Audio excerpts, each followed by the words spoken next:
छठ पूजा एक परंपरागत हिंदू त्योहार है जो विशेषकर बिहार, झारखंड, उत्तर प्रदेश और नेपाल के क्षेत्रों में मनाया जाता है।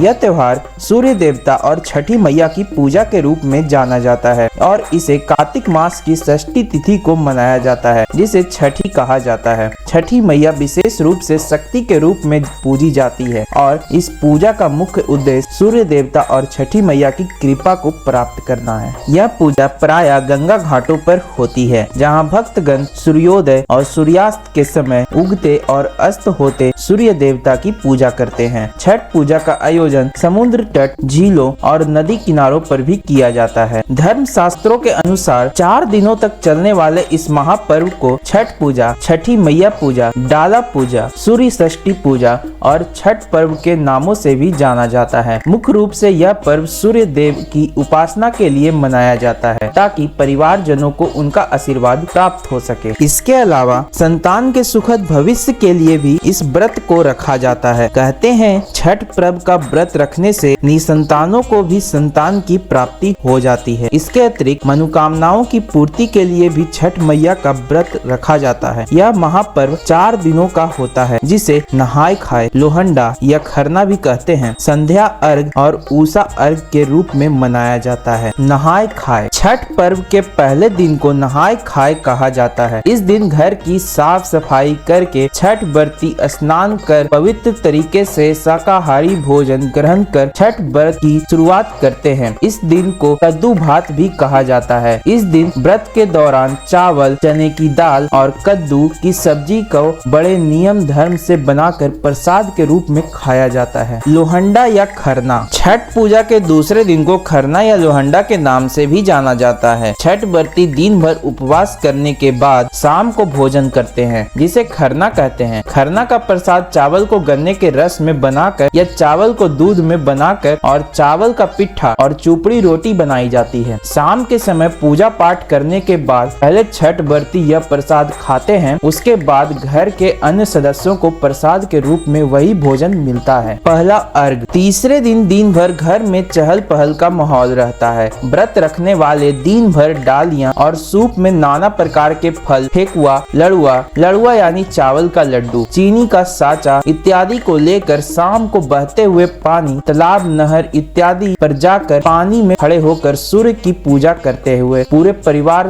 के सभी सदस्य अर्घ देते हैं और फिर शाम को वापस घर आते हैं। रात में छठ माता के गीत आदि गाते हैं। सुबह का अर्घ, चौथे और अंतिम दिन छठ व्रती को सूर्य उगने से पहले ही फिर से उसी तालाब, नहर, नदी पर जाना होता है जहाँ वे तीसरे दिन गए थे। इस दिन उगते सूर्य को अर्घ देकर अपनी मनोकामना पूर्ण करने के लिए भगवान सूर्य से प्रार्थना की जाती है। परिवार के अन्य सदस्य भी व्रती के साथ सूर्य देव को अर्घ देते हैं और फिर वापस अपने घर आते हैं। यह व्रत 36 घंटे से भी अधिक समय के बाद समाप्त होता है। छठ व्रती 4 दिनों का कष्ट व्रत करके चौथे दिन प्राण करते हैं और प्रसाद का आदान प्रदान कर व्रत संपन्न करते हैं। आप सभी को मेरी तरफ से छठ पूजा की हार्दिक शुभकामनाएं।